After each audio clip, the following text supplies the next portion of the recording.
Olá, me chamo Miguel Bruch. Está começando o Talk Chão, um programa de entrevistas produzido pelos acadêmicos da quinta fase do curso de jornalismo da FURB.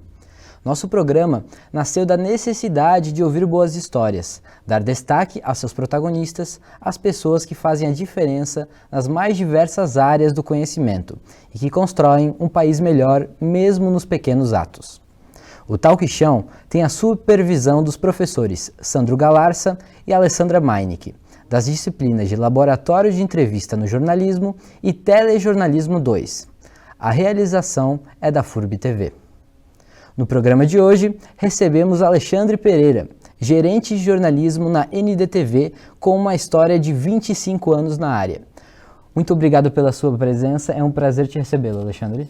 Valeu, Miguel, um abraço, prazer é meu, nunca me furto desses convites, né, a todos os professores também, ao Sandro, a Alessandra, a todos os alunos também.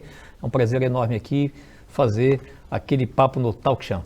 Já para começar, como que foi seu início? O que te motivou a entrar na área? Bom, a gente diz, sempre digo que o início é sempre uma surpresa, a gente não sabe o que vai acontecer, né?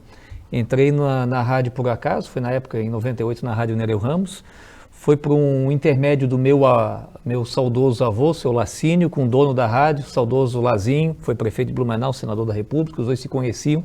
Por um acaso, o seu Lazinho, na época, convidou meu avô para trabalhar na rádio. Meu avô falou, estou muito velho para trabalhar, tenho meu neto novo ali, de repente tem uma oportunidade lá. Então eu fui para a Rádio Nereu Ramos, sem saber o que era uma rádio, sem conhecer uma estrutura de uma rádio, mas tinha uma oportunidade lá para ser operador de áudio, sonoplasta na rádio.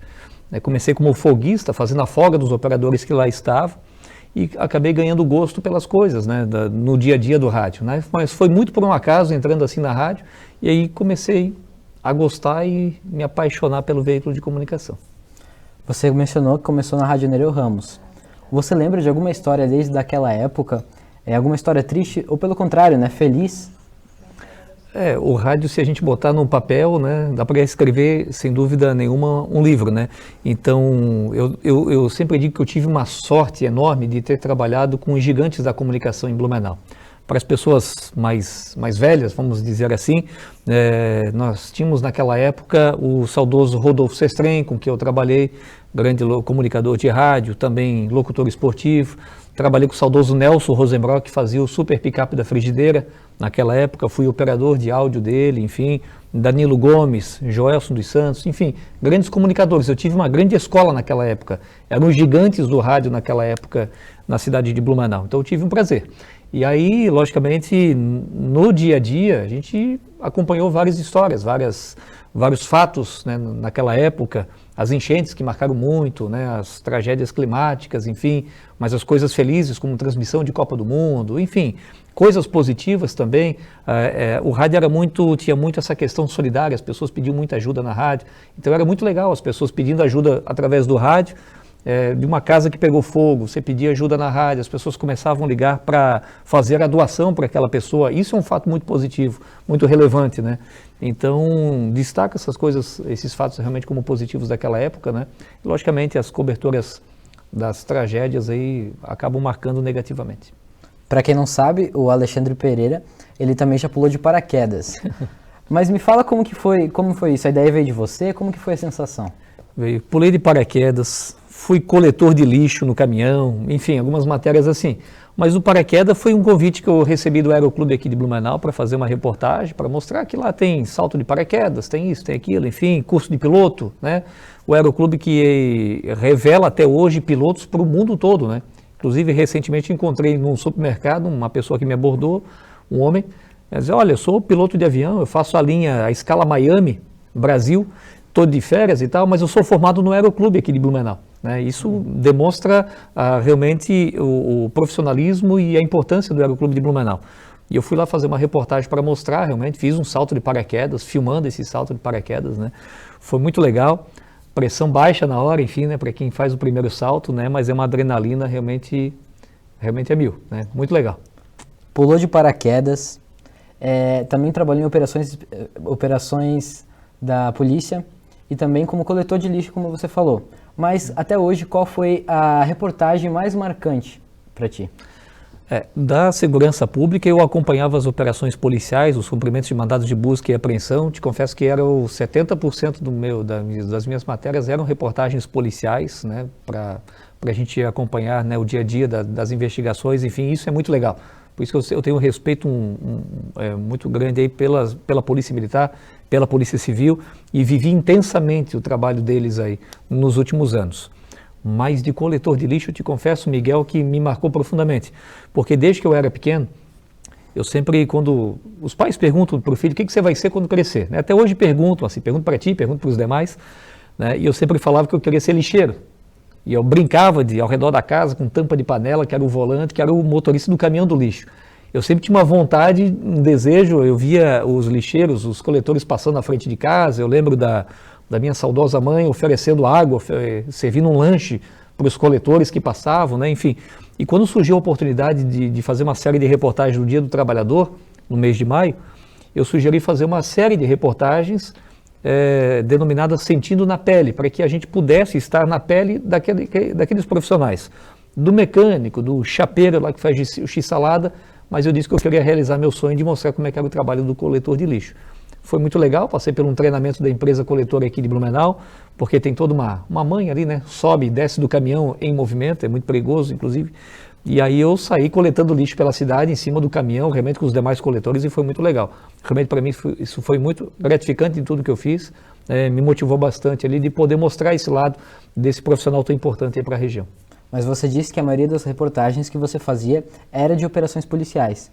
Só que desde a época que você era repórter, mais ativo, digamos assim, para hoje mudou muita coisa. Por exemplo, a gente não pode mais mostrar rosto de bandido. Você acha que isso prejudicou a nossa profissão? Demais, prejudicou demais, e a gente só tem a lamentar que isso tenha ocorrido, né? Porque na época que a gente fazia, a gente mostrava a casa, entrava na casa, mostrava o rosto do criminoso. Qual era o fato positivo disso? O fato positivo é de que o jornalismo acabava contribuindo para a investigação policial. Porque a partir do momento que a Polícia Civil estava com o inquérito de investigação de determinada pessoa suspeita de um roubo, e a gente mostrava na televisão aquela pessoa suspeita de um roubo estava sendo presa, automaticamente outras pessoas acabavam reconhecendo aquela pessoa, diziam, esse daqui também me assaltou, esse daqui assaltou a minha loja também, esse daqui assaltou meu estabelecimento. E a Polícia Civil, as pessoas procuravam a Polícia Civil, outros inquéritos eram abertos e automaticamente aquela pessoa respondia pelos outros crimes também, pelo fato de ser reconhecido pela sociedade.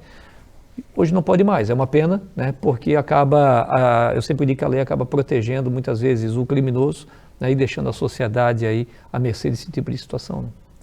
Você cursou a faculdade de jornalismo muito tempo depois de já estar na área, no IBS.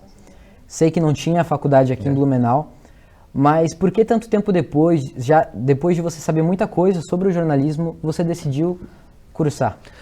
Eu acho que a faculdade é essencial, precisa fazer a faculdade, precisa ter formação. A gente tem que sempre defender aqui o diploma de jornalista. A gente precisa ter o diploma, precisa ter profissionais altamente qualificados. De fato, algumas coisas. Não tinha faculdade em Blumenau e eu não tinha dinheiro para pagar, não tinha condições de fazer uma faculdade. Apesar de estar na área, trabalhando, atuando, eu falei, o dia que tiver uma oportunidade eu quero fazer o curso de jornalismo. E passei no vestibular e comecei a fazer curso de Direito, com a vontade de ser delegado de polícia. Então eu fui fazer faculdade de Direito em Blumenau, não tinha faculdade de jornalismo, só tinha em Itajaí. E aí quando surgiu o curso, quando teve a primeira turma, teve a segunda turma, e quando eu tive a possibilidade de ingressar na faculdade, eu acabei fazendo o curso, me formei, fiz outras especializações também, pelo fato sim de defender de quem está na área precisa estar qualificado. Você lembra que sim algum conselho, alguma dica de um professor teu que agregou para a tua profissão? Eu sempre levo comigo o seguinte, para todos, né? A gente tem que aproveitar ao máximo a academia, né? A gente precisa aproveitar ao máximo o dia a dia, os professores que nos ensinam. É na prática que você vai aprender. Mas se falava muito, humildade e pé no chão, humildade e pé no chão. Chegar onde você quer chegar é muito difícil, é muito difícil. Eu quero ser jornalista, eu quero trabalhar em televisão, eu quero trabalhar numa grande emissora de rádio, eu quero ter a minha empresa, eu quero ser meu dono do meu negócio. Para chegar é muito difícil.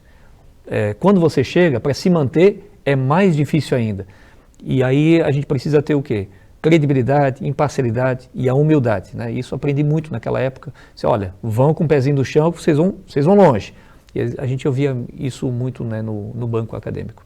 Você trabalhou muito tempo na rádio, até assumir uma posição também na TV Legislativa. Existem muitas diferenças que você nota hoje que você poderia ter feito naquela época, por exemplo? Muda de uma forma muito rápida, né, o meio de comunicação, né, Miguel? Eu lembro que eu tinha uma vontade de trabalhar em televisão. E eu sempre falava, olha, o meu sonho é trabalhar na Record. Eu sempre falei isso. Quando a NDTV implantou na época o seu sinal aqui, a sua programação local, que ainda era o SBT, eu falava, um dia eu quero estar ali, um dia eu quero estar ali. E aí surgiu a oportunidade, uma vaga para trabalhar na TV Legislativa. Eu peguei bem aquela fase de 2007, 2008, onde teve aquela enchente. Lembro que na época a gente fez uma grande cobertura da enchente, não só pela TVL, mas com a TV FURB e a TV Galega. Para mim aquilo foi a maior escola da minha vida, assim, em termos de trabalho, no dia a dia.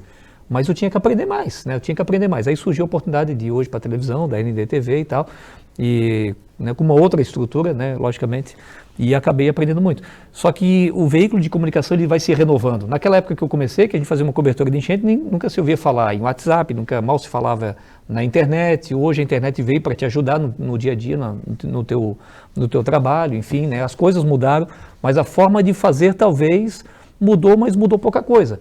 Por exemplo, naquela época não se admitia colocar um vídeo de celular numa reportagem. Hoje, já sim. Por quê? Porque veio a pandemia e aprendemos que fazer entrevista pelo celular, entrevista pela internet se tornou comum. Então a gente acabou hoje, né, aprimorando o nosso dia a dia com uma forma muito diferente de fazer televisão, como naquela época, né? O bate-papo está muito interessante, mas a gente vai para um rápido intervalo. Na sequência, continuamos conversando com Alexandre Pereira. Já voltamos. Vamos ser sinceros, não é só ter uma infraestrutura incomparável, é poder usar tudo isso para fazer a diferença e somar na vida das pessoas. Porque para formar a próxima geração de líderes, empreendedores e criativos, é preciso somar um estudo de casos reais com pesquisas que mudam o mundo. É saber que tem diferença entre ouvir falar e viver essa experiência. Escolha somar no seu futuro. Inscrições abertas em ingressar.furb.br. FURB, graduação não é tudo igual. Estamos de volta com o Talk Chão. Hoje recebemos o jornalista Alexandre Pereira. Pereira, a gente finalizou o primeiro bloco falando sobre a TVL, a TV Legislativa. Ainda pela TVL, você passou pela enchente de 2008, uma grande tragédia. Como foi para você, como jornalista, manter uma atitude profissional sobre aquela tragédia? Te confesso que foi muito doído, assim, porque até então a gente não tinha feito uma grande cobertura. Enchente, tudo bem no sentido de que a água vem, a água baixa, a vida que segue. Mas o que a gente viu em 2008 foi algo diferente, que foram os deslizamentos de terra.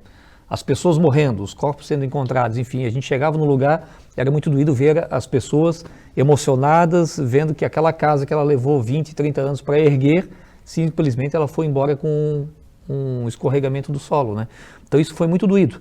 Então a gente tinha que logicamente manter realmente um foco no trabalho, né, para noticiar aquilo que realmente estava acontecendo. Como falei no bloco anterior, a gente não tinha os recursos de internet como a gente tem hoje. Eu lembro que a gente montou um blogspot, algo nesse sentido, que naquele blogspot a gente ia abastecendo com algumas informações ali e a gente acabava recebendo informações do Brasil inteiro. Aliás, informações no sentido que as pessoas perguntavam, eu tenho um familiar aí na cidade de Blumenau, no bairro tal, como é que está a situação? Eu não tenho notícias da pessoa, porque a gente perdeu o telefone, a gente perdeu energia, enfim. Isso realmente marcou, assim, o deslocamento era muito difícil. Mas eu te confesso de que aquele dia a dia daquela cobertura da enchente, o que mais me marcou foi trabalhar no resgate das vítimas do baú na cidade de Ilhota. Eram vários helicópteros em Blumenau, então a gente foi para o SESI, para o complexo do SESI. O helicóptero vinha trazendo essas vítimas de Ilhota, do baú, Luiz Alves, perdão, colocava ali, as pessoas desciam do helicóptero e ficavam naquele estacionamento do SESI olhando assim. E ali a gente... Mas por que elas estavam olhando? Elas estavam procurando um familiar vivo.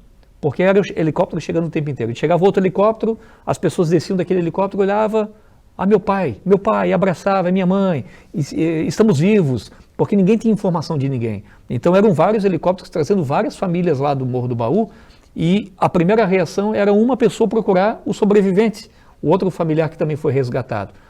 Algo que me chocou muito, realmente me emocionei naquela época, porque foi um fato realmente ele que marcou bastante naquele trabalho que os bombeiros estavam fazendo, né? E a Defesa Civil também no resgate às vítimas. Por sinal, eu encontrei reportagens de você visivelmente emocionado naquele momento. Mudando um pouquinho de assunto, logo depois da TV Legislativa, você foi para a RIC, que é a atual NDTV, certo? E passou cerca de 8 anos nessa função, até que você foi para a prefeitura trabalhar com um ex-companheiro teu, que era o Napoleão Bernardes. O que te motivou a deixar o teu sonho, que era trabalhar na Record, como você disse anteriormente? O Napoleão, ex-prefeito de Blumenau, começou comigo na Rádio Nereu naquela época também, fazia um programa musical. Quando ele foi ser candidato a vereador, ele tinha que se ausentar e alguém tinha que assumir o microfone daquele programa. O dono da rádio convidou os operadores, os sonoplastas, que eram 4, eu, Gilvan, o Delvane e o Rodrigo, nós 4, para assumir aquele programa que o Napoleão tinha deixado ali, naquele meio tempo enquanto ele era candidato e tal. E nós fomos, e ali nós começamos a fazer um musical e tal. Então, eu tenho uma amizade de longa data com ele. Eu estava na TV, feliz, motivado, abriu muitas portas para mim, é uma escola. Como repórter, eu tenho assim, um respeito enorme pelos repórteres. O repórter é o cara que está na rua, é o cara que conta a história, enfim. Mas houve um convite dele também, né, para poder seguir também com uma missão com ele. Eu precisava sentir como é que era o outro lado também. Eu fui trabalhar no gabinete, viajamos o estado, enfim, foi uma verdadeira faculdade o que eu vivi naquela época na prefeitura. Trabalhei bastante, aprendi muita coisa, fiz muita coisa também, enfim, mas eu precisava sentir esse gosto também do lado do jornalismo político, para como é que era assessorar um político, apesar de sermos amigos até hoje, mas eu precisava sentir aquele momento. Então fui, trabalhei, grato, feliz, desejo que outros profissionais do nosso meio também pudessem vivenciar o que eu vivenciei, mas aí surgiu o convite para retornar para a emissora, numa outra posição, porque é para gerenciar o jornalismo da NDTV. Aceitei, né, pela proposta e para seguir meu sonho. Que quando a gente está no meio político, a gente está. Então a gente está servindo, não é seguir carreira. Então eu servi por um momento, foi ótimo, foi excelente, recebi o convite para voltar e retornei. Mas explica para mim como que foi essa experiência de deixar de ser veículo para ser assessor de um político, o outro lado da história. É estranho, né? Mas tem um lado positivo, que a gente já conhece como é que é o outro lado também do jornalista, da abordagem do veículo de comunicação. A partir do momento que você está numa prefeitura, por exemplo, prefeitura, governo, como foi naquela época, aí você já sabe como pensa um jornalista, você já sabe como pensa um veículo de comunicação. Então, a partir do momento que você tem uma obra pública para ser entregue para a comunidade, você já tem a expertise de como vender aquela pauta para o veículo de comunicação, né? Então, isso facilitou bastante. Para conhecer também o outro lado, como é difícil às vezes fazer uma obra pública, como é difícil tirar as coisas do papel, diferente de uma empresa privada. Você quer comprar um copo, você vai ali, atravessa a rua e compra um copo. Na prefeitura não é assim, no governo não é assim. É diferente, é licitação, é isso, é aquilo e tal. Então você tem que vivenciar e entender. É diferente de um veículo de comunicação, né? Mas foi muito gratificante, foi muito legal. Mudando um pouco de assunto então, uma reportagem que atingiu assim cunho nacional foi digamos assim, tragédia da van em Gaspar, na BR-470, que envolveu os estudantes. Naquela época você já era pai. Como foi para você, sendo pai, fazer uma reportagem daquele tipo? Tudo que envolve criança me choca e me emociona. Essa do veículo van, o carro estava trazendo estudantes para passar aí um final de semana, se não me engano, no Beto Carreiro. E quando chegou no trevo de Gaspar, acabou se envolvendo num acidente. Foi num sábado, inclusive, estava de plantão, e aí você vai lá, você faz a reportagem, você vai para o hospital em busca de sobreviventes, em busca de notícia, você vai no IML para ver se os corpos já foram identificados ou não, enfim, mas eram todos jovens assim, né? Então você começa ali, no momento, juntar as peças para fazer a tua reportagem, enfim, em respeito às vítimas e aos familiares e aos professores que estavam nesse carro também. Só que, ao mesmo tempo, você começa a se emocionar porque os familiares começam a chegar em busca de notícias, né? Então vem uma mãe desesperada, vem um pai, enfim, vem um irmão. Isso foi muito doído naquela época. Então tudo que envolve criança, como eu já fiz não só essa, mas fiz incêndio onde crianças morreram, fiz assassinatos onde uma criança foi morta. Então tudo isso nos choca muito, né, quando envolve realmente criança. O fato de ser pai realmente, Miguel, você tem razão, pesa muito mais, né, porque você acaba entendendo também a cabeça de um pai e de uma mãe. Né? Como você disse, logo depois da tua experiência na política, você voltou para a RIC, ainda RIC no caso, e já voltou como gerente de jornalismo. Como que foi assumir essa nova função que você não tinha exercido antes? Foi desafiador, porque foi me dada uma missão, naquela época quando eu assumi, de colocar a emissora em primeiro lugar na audiência. E de fato conseguimos. Só que o fato de você gerenciar uma equipe, não estar mais na linha de frente, ou seja, na apresentação ou na reportagem, também te facilita, porque tu tens ali a expertise de como conduzir o trabalho da melhor forma. Mas conseguir, com o apoio da direção, montar uma equipe altamente profissional, uma equipe altamente qualificada, não se faz nada sozinho. Eu sempre digo que o talento individual é o que forma a força coletiva. E é isso que nós temos hoje na NDTV. Né? São 3 horas e meia só de programação local para te gerenciar, fora os programas estaduais também, né? Mas é um papel desafiador no todo dia. O jornalismo é desafiador porque todo dia é algo diferente. Mas você gerenciar um time, gerenciar uma equipe e você ter esse time na mão é muito mais desafiador. Estou conseguindo, graças a Deus. O jornalismo é desafiador e nesse ano a NDTV bateu alta na audiência, ficou em primeiro lugar.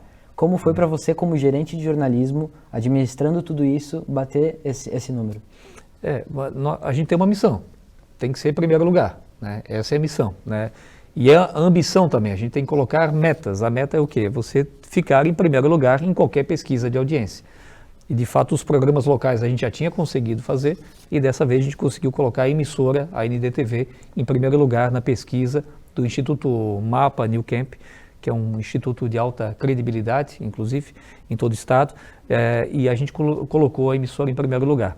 Foi uma festa, te confesso, emocionante, gratificante, divido isso com toda a equipe, repito, nada se faz sozinho, mas o fato de a gente ter em Blumenau uma emissora líder de audiência, como é a NDTV, para nós é muito bom. A gente continua focando no jornalismo que é o local, o jornalismo diferenciado, estar mais presente nos bairros, dar voz às pessoas. Acredito que as pessoas estão reconhecendo isso, né, que é muito bom. Pereira, mudando de assunto, se você não fosse jornalista, o que você seria? Eu sei que você tem um pé ali na corrida, no kart, mas o que você seria? Músico. Eu sempre toquei teclado, sempre fui músico, desde os 12 anos. Eu sempre fiz cerimônias de casamento, até entrar nesse meio do rádio eu ainda tocava, né? E como hobby, mas o sonho não, eu digo quando é um sonho a gente vai, busca e deseja, mas eu tinha sempre uma vontade, que era tocar em uma banda. Sempre gostei muito de músicas alemãs, banda de baile, eu sempre tinha esse foco, eu sempre vinha aqueles ônibus, até hoje eu vejo o ônibus das bandas, brilho o olho, né, que eu acho lindo, e eu sempre me via naquilo. Um dia eu vou tocar numa banda, um dia eu vou ter uma banda, um dia eu vou ter banda de baile, né? O meu sonho sempre foi tocar numa Oktoberfest, por exemplo. Então essa sempre foi a minha vontade. Se eu não tivesse num veículo de comunicação, com certeza eu tinha me dedicado à música. E indo para a sua vida pessoal, o que a tua família representa para você? A base, tudo, né? A gente tem que ter... o nosso dia a dia é muito corrido, a